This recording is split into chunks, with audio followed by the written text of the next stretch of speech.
Today we have with us a powerhouse who is also a rebel. And the wind beneath her wings has been her personality, her strong determination, her confidence, and primarily a rebel. We have with us here today Aditi Bhosle Valuj. She's from Pune. Let's get to know her right from her. Who are you, Aditi? Thank you for having me, first of all. So, my name is Aditi, and I come from Pune, and I am a regular girl, just like everyone, but ordinary person with extraordinary dreams. And I run a startup known as Repos Energy, and I started it when I was 24 with just a thought that can I change the world? I mean, can I make a difference in the world? And yes, today I'm proud to say that that journey has started of delivering fuel. Everyone needs fuel. You, me, machines, the vehicles. Our fuel is coffee right now, but we're making the fuel accessibility faster, energy transition faster, helping the world move towards a carbon neutral future, and making sure energy is delivered just on a click of a button, like you order food. And that's what is the dream. And tomorrow you'll be able to order new kind of fuels. And started with 24 years of age, what I was. And today I'm happy that I'm pursuing what I want to do. So tell me, Aditi, did you just get an epiphany one night कि मुझे यही करना है? How did that your dream, how did you start to dream this? This is such an unusual subject, a startup. It's such an unusual thing. Did you research on it? Did you just get a dream one night कि ऐसे होना चाहिए? Actually, no. But when I was in 10th, I always wanted to change the world. I didn't know how. My career, if I tell you, it's a messed up career. I did my 12th, I did my bachelor's in chemistry, I did my forensic science.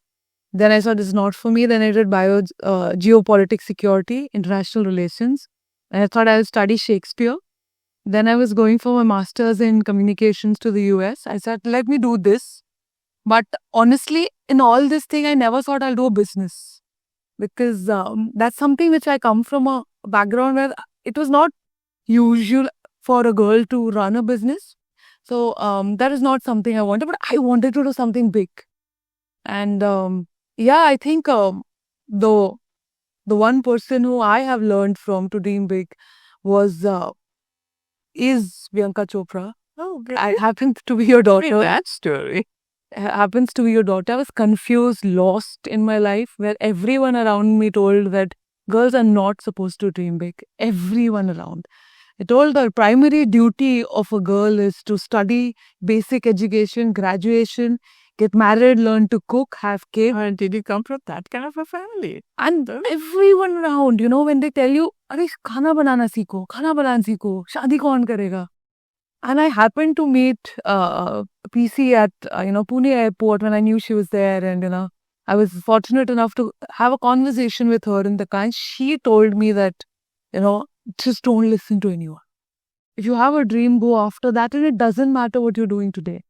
Just don't give up. And those words are just stuck in my mind. That like, if one person can do it, let me shut off everyone. Yeah. Let me start. And that's where, my goal is not to get married till I turn 30 because, we feel shaadi hone ke baad career khatam hota hai. And that's what everyone's it. But yeah, when I met Chetan, he asked me that, what's your dream? I said, listen, I want to change the world. I don't know how. I just don't know how. And I just want to make a difference in my life. So that's how the entire journey of Repos started. Start with, you first defied your family regulations, as I would say. Learning to cook and clean and dress up and get married. You defied that. You have educated yourself in such diverse subjects which don't align, don't meet together any which ways. But why fuel? Did you do chemistry which made you feel that fuel is the subject that you want to go after?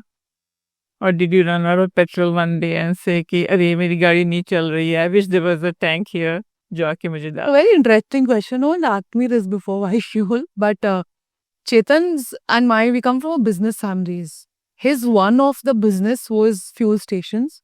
Others were construction, hospitality and restaurants, which I was clearly not interested because cooking is not my forte. And one fine day, see, we always think that something big lies in something very extraordinary. And it was raining heavily in Pune. And Chetan's one fuel station happens to be in the industrial area. And we used to take care of the family business and we were finding a purpose parallelly. And, it was raining. I had ordered a book from an e-commerce platform. And that book got delivered. There was no electricity. We were getting calls from companies saying that, Are, your fuel station, can you give us fuel? I'll send my tanker. Where's the driver? And I was coordinating on the phone. And at that time, the book got delivered without any coordination on the phone. And me and Chetan just looked at each other and we said, why don't we deliver current and future fuels just on an app? Wow. And we were just so aware at that moment. That was the eureka moment of our life, Let's build a platform where we make fuel accessible to the last person on the planet. And that was the day, 27 July 2016. I'm very good at dates. So yeah, as I recall, gas stations don't give you petrol to carry with you anywhere. Yeah. And you are now thinking of delivering fuel to people. How did you bring that about? Did you change some laws or did you create some new rules? How did you do that? So, when you find that eureka moment, we went to our parents. They said, rubbish idea. Rubbish idea? Even I would have said that. Unpractical. I said, why rubbish? Said, for us to get fuel station license, it took us 1.5 years. I said, so? He said he was talking of taking fuel from the fuel station, retail outlet, to deliver it at customer's site. I said, so? At the age of 24, you don't know anything. And he said, you have to change the policy. You have to get a gadget amended. So I said, what does that mean? He said, you have to pass, the bill has to be passed in Lok Sabha, Rajya Sabha, there has to be, a unanimous vote on it. Then there's going to be a debate. Then you can start your startup. You know what mine and Chetan's reaction was when someone tells it's difficult, that's what excites me. And I said, ठीक है कर लेते हैं. Chalo, let's start. And Chetan and me were like, chalo. We went to all our family people, who happened to be connected somewhere. Everyone said, not possible. Not possible. Not possible. Then you know what we did? We packed our bags. I've never been to Delhi before. We went to Delhi and we said, where is it that policy gets passed? Who's the person? And we went outside all the Udyog Bhavan, Shastri Bhavan. We saw where the parliament is. We saw where our petroleum minister sits. And we stood outside his house. This is like, करेंगे अभी तो करना है. Okay, घर के सामने. के बाहर. घर के बाहर he'll go in, na. And that's where we come to know he's coming to Pune. And he said, okay, he was coming to Baliwadi Stadium. He said, okay, so let's catch him there. We found out who's hosting that event. We got in touch with them. We got a chance to sneak in that event. He was sitting in a room. I'll show the photo. He was sitting in that room and I just pushed everyone because it's a male-dominated thing. So I pushed everyone, excuse me, it's important work. And I was there right next to the petroleum minister. And he was like angry. Where the hell did you come from? I just thought, I know there's not enough time. I've written in a letter. What if we get a platform where we can deliver current on future fuels, tomorrow biofuels, hydrogen, LNG, everything at doorstep. Imagine we can get rid of fossil fuels faster.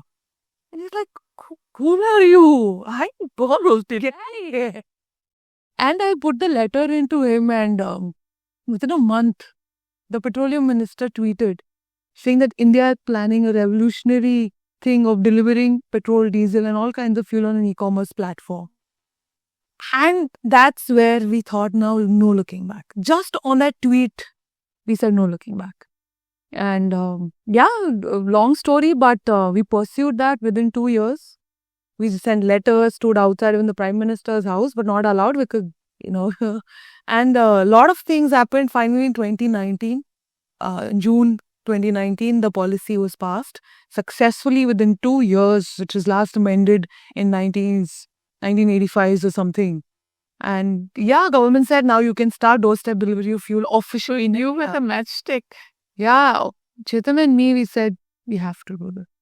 तुमने वो चिंगारी जगाई. Silently, we said no announcing, no nothing. Let's do it. No one believed in us. No one. Everyone disowned us. Like, तुम पागल हो, क्या कर रहे हो?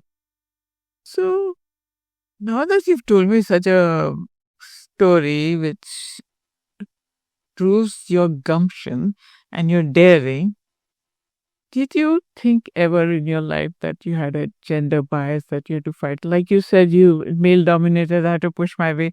Sometimes girls have the advantage. They can say excuse and experience. People hurt jata ke ladke. Yeah.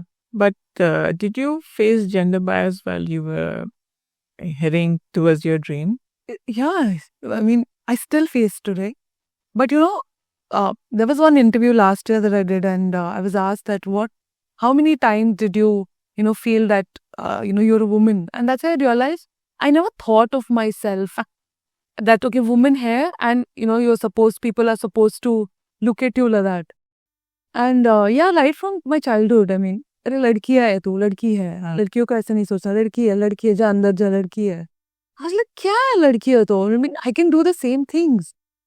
We used to come together for our vacation with all my cousins, and everyone used to play cricket, and I used to love playing cricket. And we were like, "Nee, ladki andar aao, we teach you to cook, we'll learn cooking, and let the guys play the cricket." I used to do exact opposite. Then when I started Repos, it happened not at the ministry and at the national level, but when I was sitting in meetings with customers and people, then they used to look at me. They used to look at Chetan. And I was like, I'm talking to you, I'm pitching you, I am telling you. Then Chetan used to be like, and then questions were to him. And I was like, what's the problem? And they were like double my age and everything. I understand.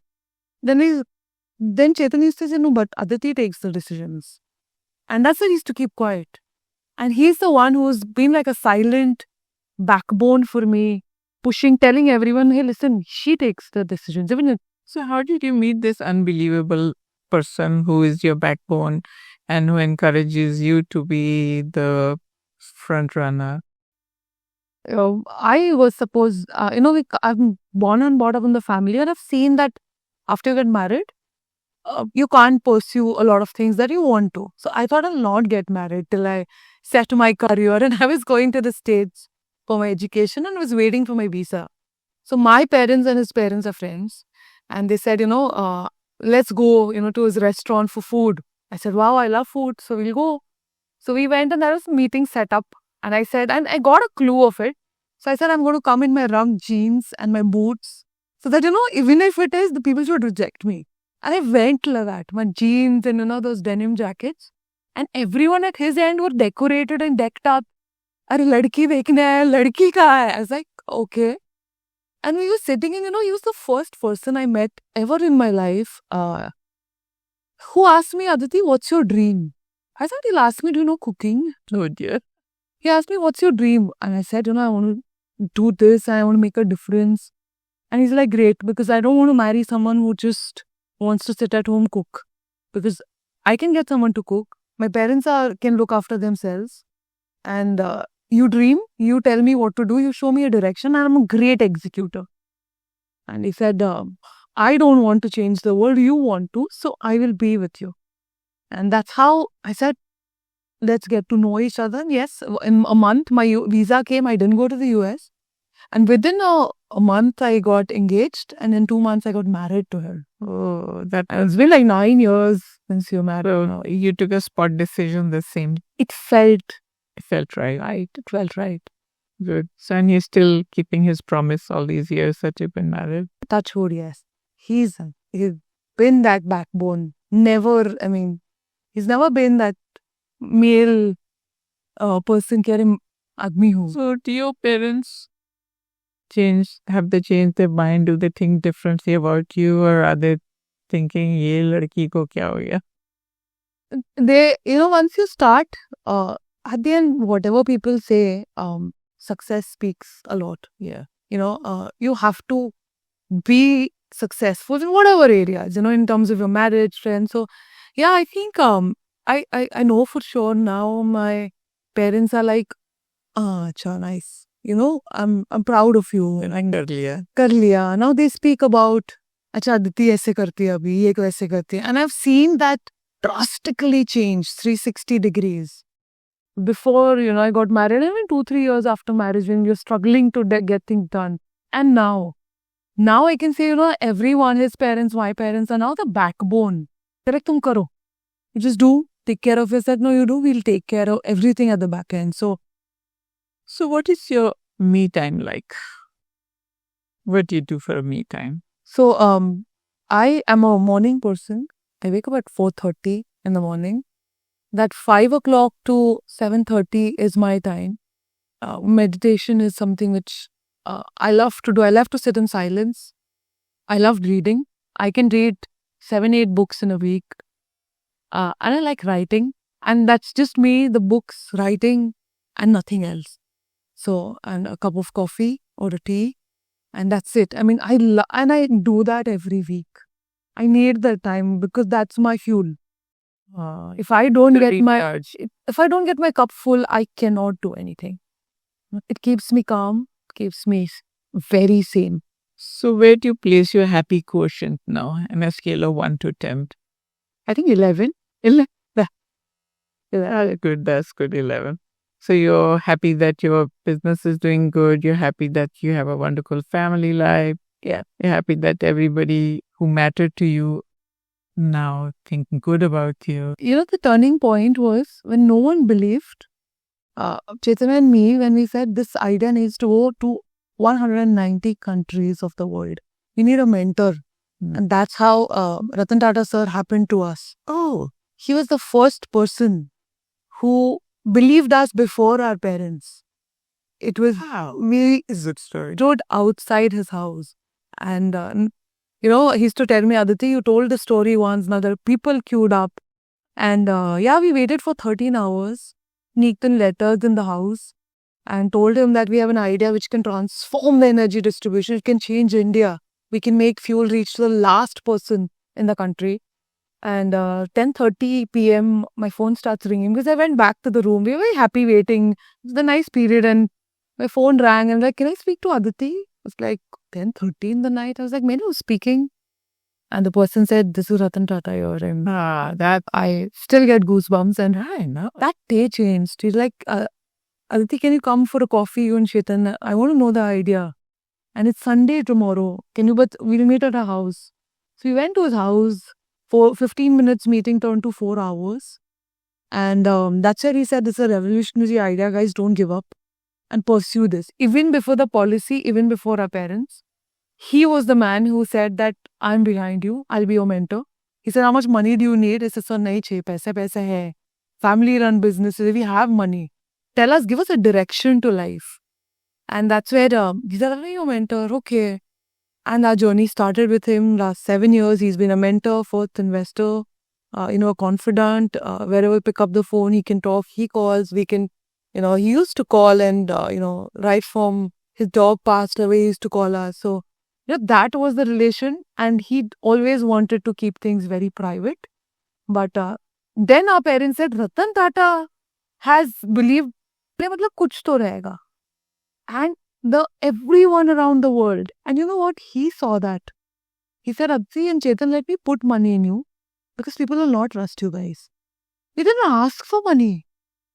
He's like, I want people to know what you do. Great big backing. And that man didn't even see the term sheet, no due diligence, no nothing. He just sent the money. And he's been like a fatherly figure to both of us.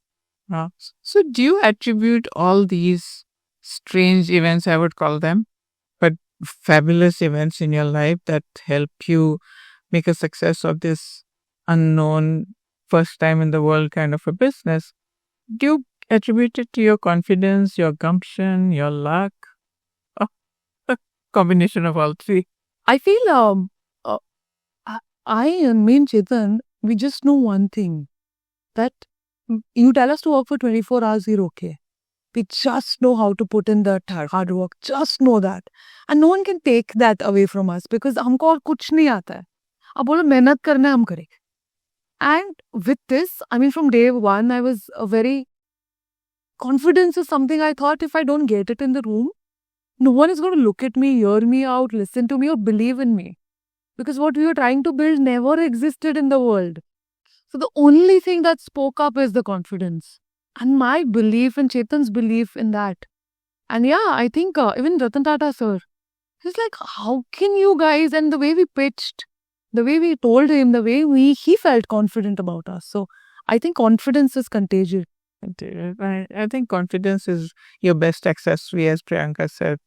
And that's the one that helps you make that small step a huge step. I agree. So that's a good thing. So now you've told me about your compatibility with your husband.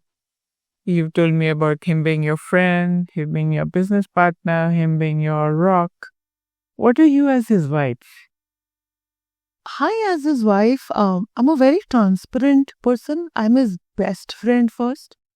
I am his mentor also because we both are each other's mentor. As a wife? As a wife, I'm a very sensitive person. I make sure he gets everything before he even asks for it. He does not take care of himself. So I know that before he gets up, things have to be ready. Yeah, so the breakfast, I keep it. I go for work before I leave. And I care for him like every wife in the world does. And do you put out his clothes? Yeah. You do? Yeah. Oh my goodness. This DNA, that's wonderful. Yeah. He does shopping for me. I get clothes. I choose clothes for him. That was my next question. What kind of a husband is he to you?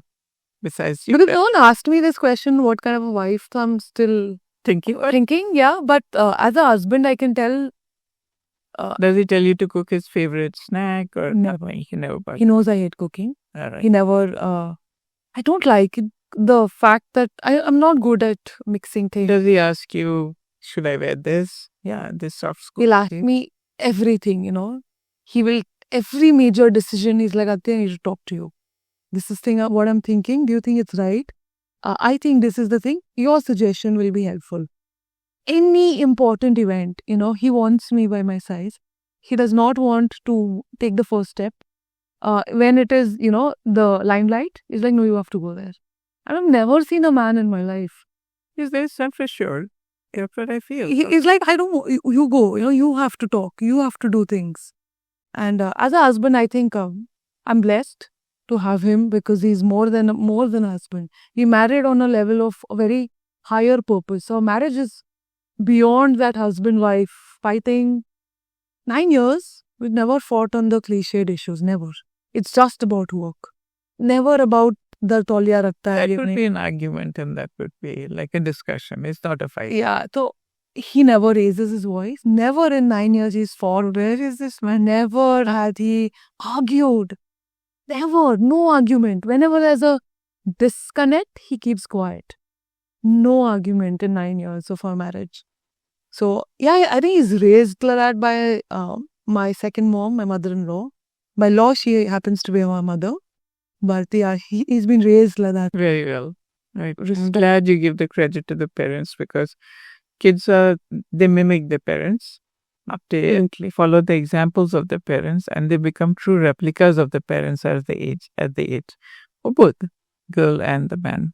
It's a good thing that you have assimilated yourself so well into the family and you only talk good about them. It's really nice that you come from such a family. So my last question. I don't know it's a little whether you'll have decided or not. You have children. Do you plan on having children? And do you have dreams? I was just looking at how you're going to raise the children. So I come from a family where girls are expected to have child just 2-3 years after the marriage. It's been 9 years for my marriage and I love kids. And Chetan and me have thought that if we love kids, if you're building something for the world, I just saw that UNICEF thing and our goal is to take care of millions of kids. And because we are very good with kids. So yeah, building on the lines what we've learned from a mentor, Mr. Tata. We want to give ourselves to the world. So our purpose is just, I told you, right? We got married just beyond ourselves. So our life is not I, me, and myself. So it's not my child, my this, myself. So we've given that long time ago, and we thought let's dedicate our lives to the world. So yeah, so no self our children, but yeah, 300 kids at office. He aimed to take care of children, and we want to build repose so that it helps millions of girls, millions of children to dream big, to get them what they've never got in life, to mentor them, to guide them. And I'm just 30, just on 31. You know what, Aditi? I think you're an amazing woman, and your line of thought is so far removed from the average children your age, average girls your age. And I think this is a very good leader. You are a very good leader, and you're an inspiration. I think most of my listeners, the young girls who finding themselves at crossroads and don't know what to do with their lives, you have to take inspiration from this brilliant girl, Aditi. I'm so happy you came on my show, and I take immense pride in knowing you. But thank you so much. I was just, while it's coming from Pune, I could not help but make this connection because I know, for a matter of fact, I am here, and it might be very, and I keep it very private, but people who know me that I'm here because of one person who taught me to dream, that's Priyanka Chopra. She is the one who's made because of you. And I know for a matter of fact that there's something in the universe that gets people together. And today we're speaking for something, maybe when one person gets inspired, I think we've achieved this circle of connection. So thank you for having me. I was more than happy to do this. Thank you so much. Thank you so much. Beholden and happy and very proud. Thank you so much. Thank you. Thank you.